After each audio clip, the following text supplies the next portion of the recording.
Yo, it's Sway. Sway. Sway. Sway. Sway. Sway. Sway. In the morning. In the morning. In the morning. In the morning. In the morning. In the morning. Only on Shade 45. Wake your fuck ass up. Yeah. Bitches. Wow, man, he's here, ladies and gentlemen. 14 minutes into the hour. Andrew Jenks, World of Jenks, that airs on MTV Mondays at 11 p.m. Mm-hmm. Did a great premiere this year for this season. For this, he was the #1 show across all cable networks. Wow. Congratulations, man. Thank you. Congrats. Thank you. And why this is Thank you, important is there's a lot of substance to what he does, and we don't see substance-filled TV any longer. Right. Television isn't built like that. We got DJ on the line from Pennsylvania. Go ahead, DJ. Say what up to Andrew. How's it going, Andrew? What's up, man? How are you? Good. I'm a huge fan of your show, man. I really like watching it. Thank you. I appreciate that. Yeah, it's it's kind of changed my life a little bit because recently I've been going through some struggles, and just watching your show and watching how these people can get through it in their lives made me really want to continue and succeed in my life. So I just want to thank you. No, I appreciate that, dude. Yeah.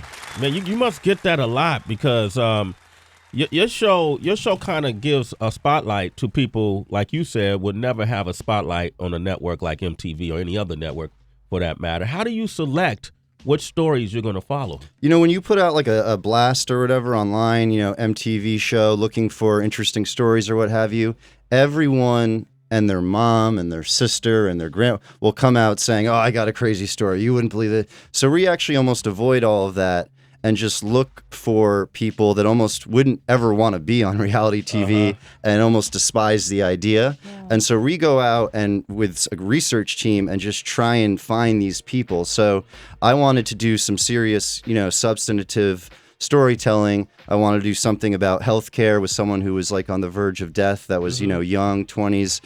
Someone who had a serious mental, issue like Chad, who has autism, and then someone who is in the hood dealing with serious violence.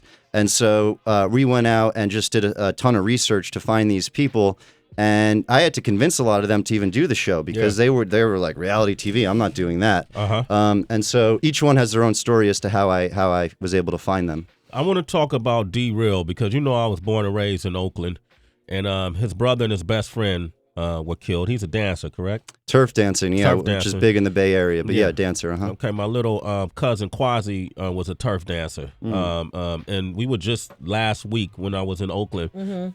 Where I was visiting my grandmother, and I promise you, there was like a gunfight that was happening right on our block. Yeah, man. That just sounded like the 4th of July, and the gunshots were so clear. This is what was ironic. Pop, pop, pop, pop, pop, pop, pop, pop, pop, pop, pop, pop, pop. And I watched my family, from the kids to the adults, all assume the position and got flat on the floor. Yeah. And then we waited. I had everybody turn the lights off. We turned the lights off in the house. Yeah. You stay flat, no movement. And then after a few minutes, we checked it out, and there was no one there. Yeah.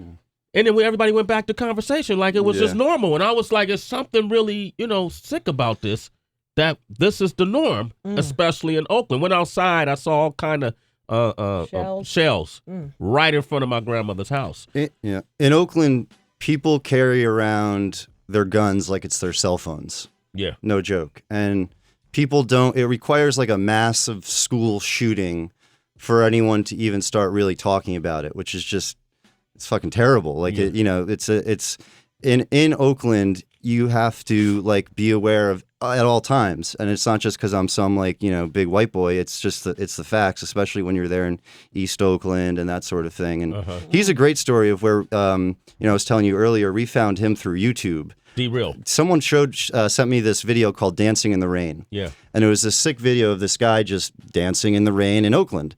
And it had like 3 million hits or something. And I was like, this is pretty cool. Let's just do some research, see what he's about. I doubt there's anything there, but let's just check it out. Did some research. Turns out this guy, D-Real, he went out and shot that video. The day before, his best friend was killed. A few months before that, his brother was shot 6 times from behind and killed. And so in Oakland, and I've talked about this with a lot of people, whether it's the African American community, whatever, but in Oakland, in that sort of setting, a black male isn't kind of expected or really allowed to properly grieve. It's like, you know, you put on, you can't like cry or you can't confide in someone. You put on your RIP shirt with the face of the person that died, and that's that. So D-Real the next day, after the death of his best friend, he went out there and just knew what he knew how to do and express emotion, which was dance. Yeah. And it so happened that it started to rain, someone started a film, and it became this sensation, and no one even knew the backstory. And so that's how I came to follow him after he started to do these dance battles to promote peace all over Oakland. Yeah, it's a beautiful video too. I remember when that first came out. The music underneath it is great too. It's Sway in the morning, only on Shade 45.